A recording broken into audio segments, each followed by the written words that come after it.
नमस्कार बंधू भगिनींनो, आपल्या सगळ्यांचं सहर्ष स्वागत आहे स्वास्तिकम या माझ्या चॅनलवर।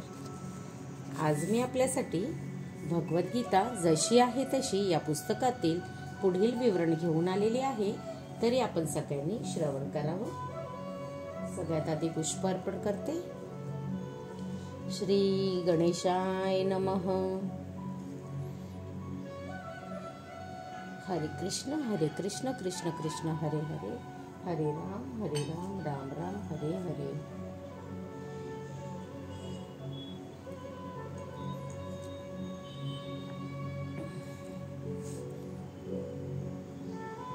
नैवेद्यं समर्पयामि, नैवेद्यं समर्पयामि, नैवेद्यं समर्पयामि।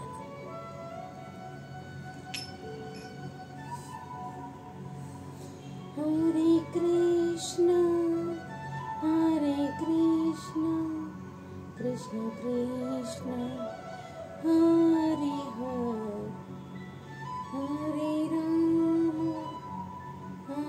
राम राम राम हरे हरे, हरे कृष्ण कृष्ण कृष्ण हरे हरे, हरे राम राम राम हरे हरे, हरे कृष्ण कृष्ण कृष्ण हरे हरे, हरे राम राम राम हरे हरे।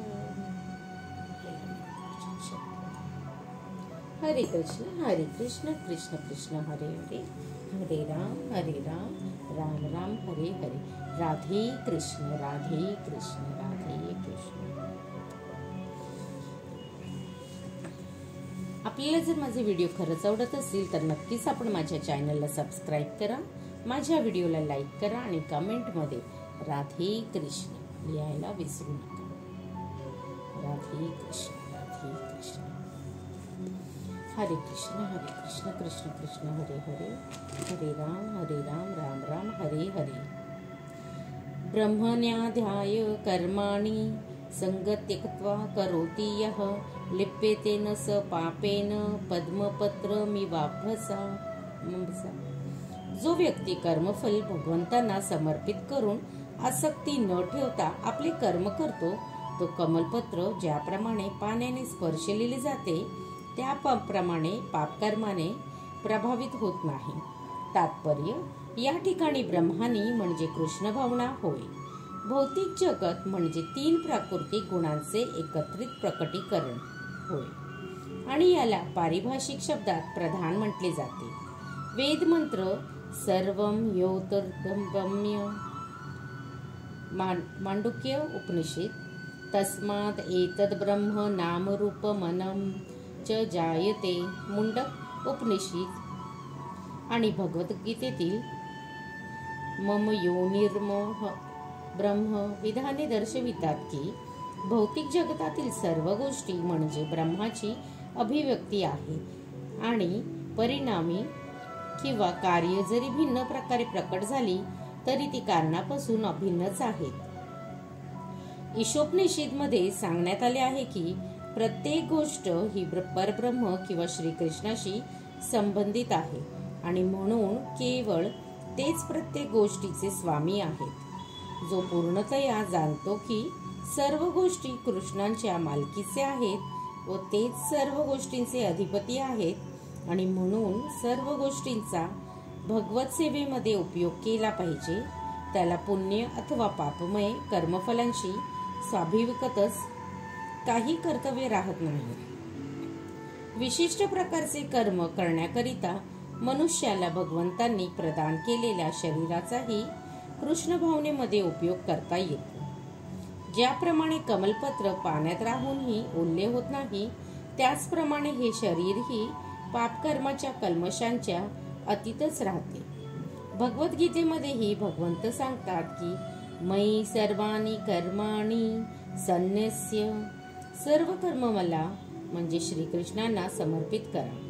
एकंदरीत निष्कर्ष असा आहे की जो मनुष्य कृष्ण भावना रहित आहे तो भौतिक शरीर आणि इंद्रिये यांच्या संकल्पनेवर आधारित कर्म करतो, परंतु कृष्ण भावना भावित मनुष्य आपले शरीर म्हणजे श्रीकृष्णांची संपत्ती असल्यामुळे ते श्रीकृष्णांच्या सेवेमध्येच उपयोगात आणले पाहिजे या पूर्ण ज्ञानाने युक्त होऊन कर्म करतो. कायेन मनसा बुद्ध्या कैवल्यरिंद्र यरपि योगिनः कर्म कुर्वन्ति संगत्वा म शुद्धये. योगीजन आसक्तीचा त्याग करून शरीर, मन, बुद्धी आणि इंद्रियांनी सुद्धा केवळ शुद्धीकरणासाठी कर्म करतात. तात्पर्य: जेव्हा मनुष्य श्रीकृष्णांच्या इंद्रियांच्या संतुष्टी प्रित्यर्थे कृष्ण भावना युक्त कर्म करतो तेव्हा त्याने शरीर, मन, बुद्धी किंवा इंद्रियांद्वारे केलेले कोणतेही कर्म भौतिक कल्मशांपासून शुद्ध होते. कृष्ण भावना भावित मनुष्याने केलेल्या कर्मापासून कोणतेही भौतिक फल निर्माण होत नाही. म्हणून शुद्ध कर्मे, ज्यांना सामान्यतः सदाचार म्हटले जाते, ती कर्मे कृष्ण भावना भावित झाल्याने सहजपणे करता येतात. श्रील रूप गोस्वामी आपल्या भक्तिरसामृत सिंधूमध्ये याबद्दल पुढील प्रमाणे सांगतात: इहा यस्य हरेदास्य कर्मणा मनसा गिरा निखिला स्वपेय असतु जीवन मुक्त हा स उच्चयते. आपले शरीर, मन, बुद्धी आणि वाणीने कृष्ण भावना भावित मनुष्य श्रीकृष्णांच्या सेवेप्रित्यर्थे कर्म करणारा या भौतिक जगतात जरी तथाकथित सांसारिक कर्मे करीत असला तरी तो मुक्तच असतो. त्याला मिथ्या अहंकार नसतो, कारण आपण म्हणजे हे शरीर नाही, तसेच आपले या देहावर स्वामित्व नाही हे तो निश्चितपणे जाणतो. तो जाणतो की हे शरीर आपले नाही, तो स्वतः तसेच त्याचा देह सुद्धा श्रीकृष्णांच्याच मालकीचा असतो.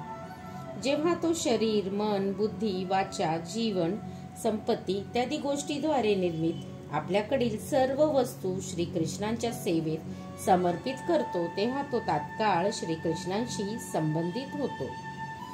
तो श्रीकृष्णांशी अभिन्न आणि देहात्मबुद्धी निर्माण करणाऱ्या मिथ्या अहंकारापासून मुक्त होतो. हीच कृष्ण भावनेची पूर्ण अवस्था आहे. युक्तः कर्मफलं त्यक्त्वा शान्तिमानोप्ति नैष्टिकम् अयुक्तः कामकारेण फले सक्तो निबध्यते.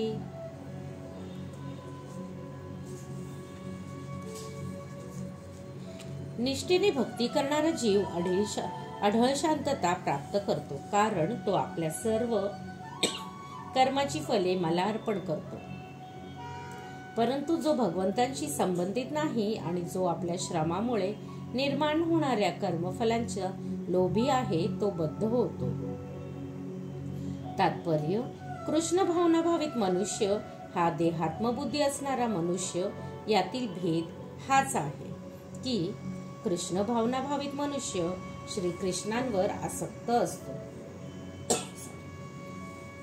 तर देहात्मबुद्धी असणारा मनुष्य आपल्या कर्मफलांवर आसक्त असतो. जो व्यक्ती श्रीकृष्णावर आसक्त आहे आणि केवळ श्रीकृष्णाप्रित्यर्थे कर्म करीत आहे तो निश्चितच मुक्तात्मा आहे आणि त्याला आपल्या कर्मफलांबद्दल मुळीच चिंता नसते. श्रीमद भागवतात सांगण्यात आले आहे की परमसत्याचे ज्ञानाच्या अभावी म्हणजेच द्वंद्वाभावामध्ये केलेले कर्म हेच मनुष्याचे कर्मफलावरील आसक्तीचे कारण बनते. भगवान श्रीकृष्ण हेच परमसत्य आहेत. कृष्ण भावनेमध्ये द्वंद्व नसते. अस्तित्वातील सर्व वस्तू श्रीकृष्णांच्या शक्तीमुळे निर्माण होतात आणि श्रीकृष्ण हे सर्व मंगलमय आहेत. म्हणून कृष्ण भावना भावित कर्मे ब्रह्मस्तरावरील असतात, तसेच ती दिव्य असतात आणि त्यांना भौतिक कर्मफल नसते. यासह कृष्ण भावना भावित मनुष्याला शांती प्राप्त होते, परंतु इंद्रिय तृप्तीकरिता तो जो लाभगणित गुंतलेला आहे त्याला अशी शांती प्राप्त होऊ शकत नाही. श्रीकृष्ण व्यतिरिक्त इतर कशाचेही अस्तित्व नाही याचा साक्षात्कार होणे हाच निर्भयता व शांतीचा स्तर आहे आणि हेच कृष्ण भावनेचे रहस्य आहे. सर्व कर्माणी मनसा संन्यस्याते सुखम वंशी नवद्वारे पुरे देही नैव कुर्वन्न कारयन. जेव्हा देहधारी जीव आपली प्रकृती संयमित करतो आणि मनाद्वारे सर्व कर्माचा त्याग करतो तेव्हा तो कर्म न करता तसेच कर्म न करविता 9 द्वारे असलेल्या नगरात म्हणजेच भौतिक शरीरात सुखाने राहतो. तात्पर्य, देहधारी जीव हा 9 द्वारे असलेल्या नगरात राहतो. देहाची किंवा देहरूपी नगराची कर्मे प्रकृतीच्या विशिष्ट गुणांद्वारे आपोआपच केली जातात. जीव जरी शरीरावस्थेमुळे प्रभावित होत असला तरी त्याची इच्छा असल्यास तो त्या शरीरावस्थेच्याही पलीकडे जाऊ शकतो. आपल्या श्रेष्ठ प्रकृतीचे विस्मरण झाल्यामुळे तो भौतिक देहाशी तादात्म्य करून आणि म्हणून तो दुःख भोगतो. कृष्ण भावनेद्वारे तो आपले मूळ स्वरूप जागृत करून देहातून मुक्त होऊ शकतो. त्यामुळे मनुष्य जेव्हा कृष्ण भावनेचा अंगीकार करतो तेव्हा तो शारीरिक क्रियेपासून पूर्णतया अलिप्त होतो. अशा संयमित जीवनामध्ये जेव्हा त्याच्या विचारामध्ये परिवर्तन येते तेव्हा तो 9 द्वारे असलेल्या नगरात सुखाने राहतो. ही 9 द्वारे पुढील प्रमाणे आहेत. नवद्वारे पुरे देहि हंसो लेलायते बहिहा वशी सर्वस्य लोकस्य स्थावरस्य चरस्य च. जीवाच्या शरीरामध्ये निवास करणारे भगवंत हे संपूर्ण ब्रह्मांडातील सर्व जीवांचे नियंत्रक आहेत. शरीराला 9 द्वारे आहेत. 2 नेत्र, 2 नाकपुड्या, 2 कान, 1 मुख, 1 गुद आणि 1 उपस्थ. जीव आपल्या बद्धावस्थेमध्ये शरीराशी तादात्म्य करतो, परंतु जेव्हा तो अंतर्यामी भगवंतांशी तादात्म्य करतो तेव्हा तो शरीरामध्ये असूनही भगवंताप्रमाणेच मुक्त असतो. श्वेताश्वर उपनिषद म्हणून कृष्ण भावना भावित मनुष्य भौतिक शरीराच्या बाह्य तसेच आंतरिक या दोन्ही प्रकारच्या क्रियेपासून मुक्त असतो. न कर्तृत्वम न कर्माणि लोकस्य सृजति बहु प्रभुहा न कर्मफल संयोगम स्वभावस्तु प्रवर्ते.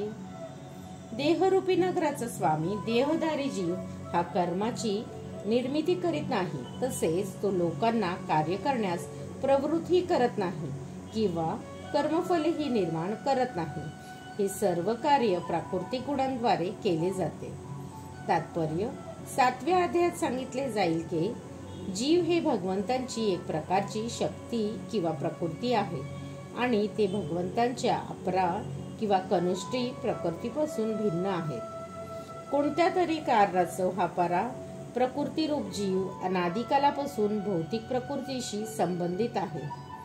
जीवाने प्राप्त केलेले तात्पुरते शरीर किंवा भौतिक निवासस्थान हे विविध प्रकारच्या कर्मांचे तसेच त्यापासून प्राप्त होणाऱ्या कर्मफलाचे कारण ठरते.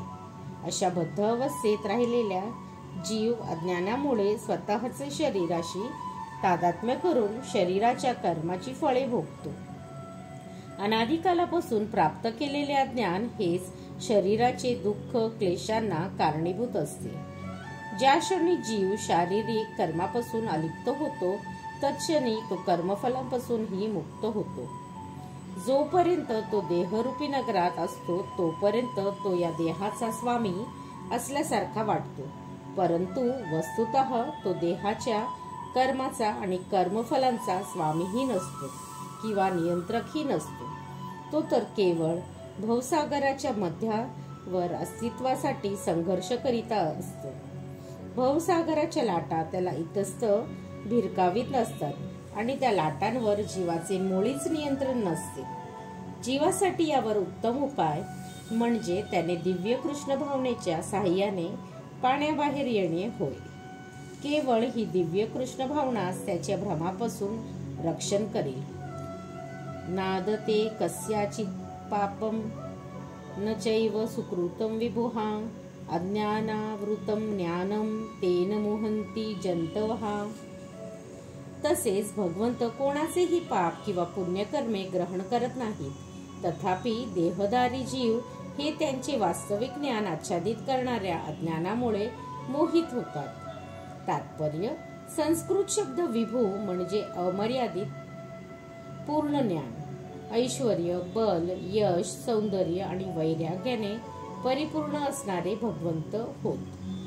ते आत्माराम आहेत आणि पुण्य किंवा पापकर्मांनी कधीच विचलित होत नाहीत. ते कोणत्याही जीवासाठी विशिष्ट परिस्थितीत निर्माण करत नाहीत, परंतु अज्ञानाने मोहित झाल्यामुळे जीव विशिष्ट परिस्थितीत राहण्याची इच्छा करतो आणि याप्रमाणे त्याच्या कर्माची आणि कर्मफलांची शृंखला सुरू होते.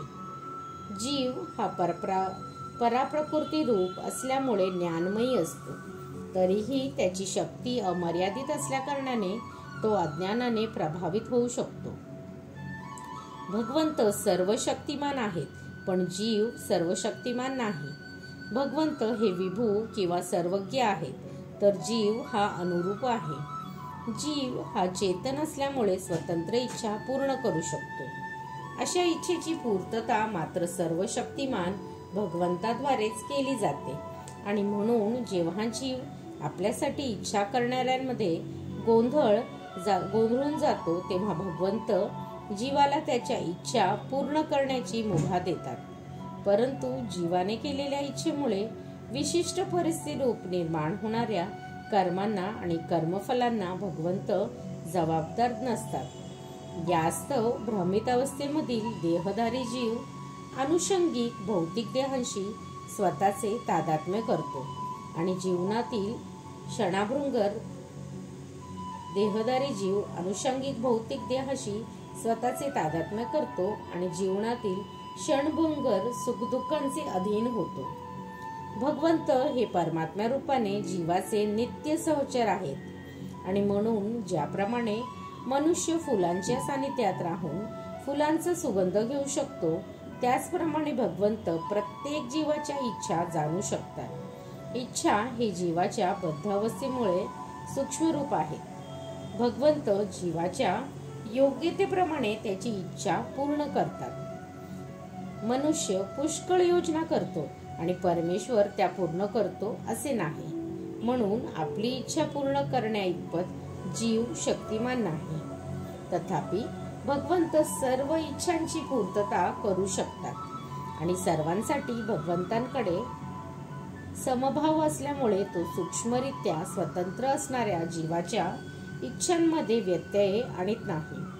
तरीही जेव्हा मनुष्य श्रीकृष्णांच्या प्राप्तीची इच्छा करतो, तेव्हा भगवंत त्याची विशेष काळजी घेतात आणि त्याला अशी इच्छा करण्यास प्रेरित करतात की जेणेकरून जीव भगवत प्राप्ती करू शकेल आणि नित्य आनंदी होऊ शकेल. म्हणून वैदिक मंत्र सांगतात की एष ऊहेव साधु कर्म कारयति तम यमभ्यो लोकभ्यो उनिनेष्टि एष एव साधु कर्म करियति यमधो निनिशते. भगवंत जीवाला पुण्यकर्मामध्ये कार्यरत करतात जेणेकरून त्याची उन्नती होऊ शकेल आणि तेच जीवाला पापकर्मामध्ये कार्यरत करतात जेणेकरून तो नरकात जाईल. कौशितकी अज्ञो जंतुर्निशो यमात्मनः सुख दुःखयोः ईश्वर प्रेरितो गच्छेत स्वर्ग वाश्वर भ्रमेच. जीव आपल्या सुखदुःखामध्ये पूर्णपणे अवलंबून आहे. ज्याप्रमाणे वायूद्वारे ढग ओढले जातात, त्याचप्रमाणे भगवंतांच्या इच्छाद्वारे जीव स्वर्ग किंवा नरकामध्ये जाऊ शकतो. म्हणून देहधारी जीवाची कृष्ण भावनेची उपेक्षा करण्यासाठी अनादिकालापासून चालत आलेली इच्छाच त्याच्या भ्रमित होण्यास कारणीभूत होती. म्हणून स्वरूपतः जीव जरी सच्चिदानंद असला तरी त्याच्या सूक्ष्मत्वामुळे त्याला आपले भगवत सेवेचे वास्तविक मूळ स्वरूपाचे विस्मरण होते आणि तो अज्ञानग्रस्त होतो. अज्ञानाच्या प्रभावामुळे जीव म्हणतो की भगवंत हेच आपल्या बद्ध अवस्थेत जबाबदार आहेत. वेदांत सूत्रही याला पुष्टी देतात. वैषम्य नैर्गुण्य न सापेक्षत्वात् तथाहि दर्शती. वास्तविकपणे भगवंत कोणाचाही द्वेष करत नाहीत आणि कोणावरही आसक्तीभावही ठेवीत नाहीत. केवळ वरकरणी असे दिसते. ज्ञानेन तु तत्त्वज्ञानं येषां नाशित मामत्नः तेषामादित्यज्ञान प्रकाशयति तत्परम. परंतु जेव्हा अज्ञानाचा नाश करणाऱ्या ज्ञानाने जीव प्रबुद्ध होतो, तेव्हा ज्याप्रमाणे सूर्य दिवसा सर्व वस्तूंना प्रकाशित करतो, त्याप्रमाणे त्याचे ज्ञान सर्व गोष्टी प्रकट करतो. तात्पर्य: श्रीकृष्णांना जे विसरले आहे ते निश्चितच भ्रमित झालेले असतात, परंतु जे कृष्ण भावना भावित असतात ते मुळीच भ्रमित नसतात. भगवद्गीतेमध्ये सांगण्यात आले आहे की सर्व ज्ञान वप्लेन ज्ञानाग्निः सर्व कर्माणि आणि नहि ज्ञानेन सदृश्यम. ज्ञान हे सर्व सदैव महत्वपूर्ण आहे. आणि ते ज्ञान म्हणजे काय? 7व्या अध्यायातील 19व्या श्लोकामध्ये सांगितल्याप्रमाणे परिपूर्ण ज्ञानाची प्राप्ती मनुष्य जेव्हा श्रीकृष्णांना शरण जातो तेव्हा होते. बहुनाम जन्मनाम ते ज्ञानवात्मा प्रपद्यते. अनेक जन्मानंतर जेव्हा परिपूर्ण ज्ञानी मनुष्य श्रीकृष्णांना शरण जाते तेव्हा जेव्हा कृष्ण भावनेची प्राप्ती करतो तेव्हा त्याप्रमाणे सूर्य दिवसा सर्व गोष्टी प्रकाशित करतो, त्याप्रमाणे त्या मनुष्याला सर्व गोष्टी प्रकट होतात. जीव विविध प्रकारे मोहित होतो. उदाहरणार्थ, जेव्हा तो स्वतःला मूर्खपणे भगवंत समजतो तेव्हा वास्तविकपणे तो अज्ञानाच्या जंजाळात पडतो. जर जीव हा परमेश्वर असेल तर तो अज्ञानाने मोहित कसा होऊ शकतो? भगवंत अज्ञानाने मोहग्रस्त होते का? जर तसे असेल तर अज्ञान किंवा सैतान भगवंतापेक्षाही श्रेष्ठ असले पाहिजे.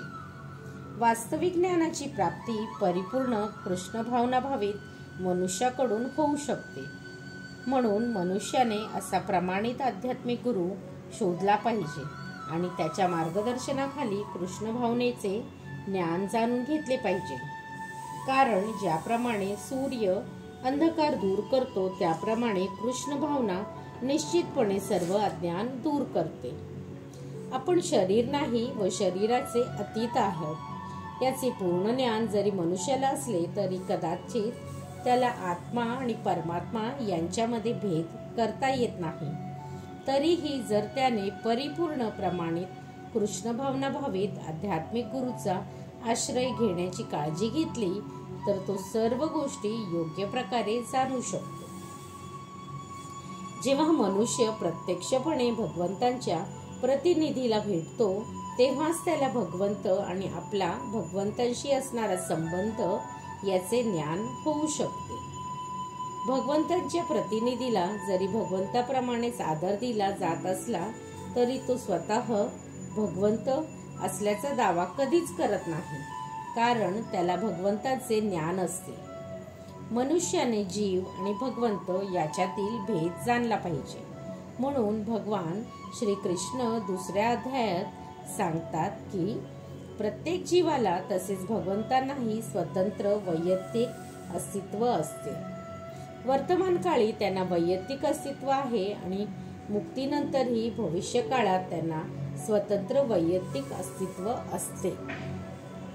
रात्रीच्या अंधारामुळे आपण सर्व वस्तू एकच असल्याप्रमाणे पाहतो, परंतु दिवसा जेव्हा सूर्योदय होतो तेव्हा आपण प्रत्येक गोष्टीचे वास्तविक स्वरूप पाहतो. आध्यात्मिक जीवनामध्ये वैयक्तिक स्वातंत्र्य आणि स्वरूप जाणणे म्हणजे वास्तविक ज्ञान आहे. श्री कृष्ण पर्णमस्तु. शुभम भवतु, शुभम भवतु, शुभम भवतु. राधे कृष्ण, राधे कृष्ण, राधे कृष्ण, राधे कृष्ण, राधे कृष्ण. हरे कृष्ण, कृष्ण कृष्ण हरे हरे, हरे राम, राम राम हरे हरे. राधे कृष्ण. धन्यवाद.